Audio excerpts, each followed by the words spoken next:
Hobbs, what a race. Is that what you expected today? Oh man, I really wanted to win, I'm going to be honest with you, but I put forth my best effort. It was a good run. I'm really happy with it. Yared is so strong. He's a really he's a worthy competitor, man. He's so good. So I'm happy that I was closer to beating him than I ever have. Still a little bit better. I'm closing the gap. Really proud of making progress. So yeah. What did you take from last week's race then? Because you were pissed off after the 3K I was pretty pissed, and I'm still pissed about it. I would just like say, hey, everything's pointing towards me being ready. I'm not gonna let this rattle me, which was actually really hard. Like it was really hard not to be like, oh, the season's over. I'm not fit enough. But so just like we're gonna race with what we got, and which is still better than I've ever had. So yeah, trying to refocus and really run hard. I don't know.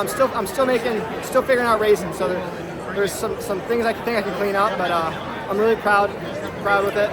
Everyone's so good. You can't like afford to take your foot off the gas for a second. So. When you say you're figuring out paces, is that the pace, or is it your mentality, or what is it about that you're trying to get better? Everything. I mean, track and field's super simple and super complicated at the same time. The better you want to be, the more complicated it gets. So everything from just like my attitude going into the race, making sure I stay in it.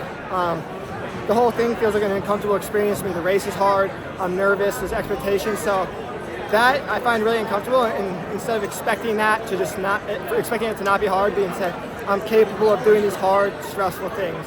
So figuring that out, figuring out how I distribute my energy throughout the race, how I get close to Yared without clipping him, how I turn over well at the end instead of tying up, all those little things, still figuring it out. But I'm glad because that's the game, you know. I mean, that's what we love about it. We love the pursuit, and there's still so much more to work on. So I'm overwhelmed, but excited. And in training last year, you came out with this sort of saying that you didn't run anything longer than 7 miles, and training was looking a little different. Now this year, have you changed anything that leads to this? Minor tweaks, but it's pretty much the same. Like I would say our decision making is the same as it was last year. However, we have so much more information to go off. We have a whole another year of the system. We have how I respond, like what works well, what doesn't work. So we're just working with a little bit more information, which is lets us do it a little better, I think. But still a lot to clean up. I'm not like super loyal to any given method. I just want to do what will make me the best, most competitive runner. And race management wise, what's going to be the plan? Is it going to be working on the 800 and moving up, or working on the 3000 and coming down, or how's that going to work? So I think I've always trained like a 3K, 5K guy, just decent mileage and a lot of threshold and quality. So I've always raced down. So we continue working on the strength.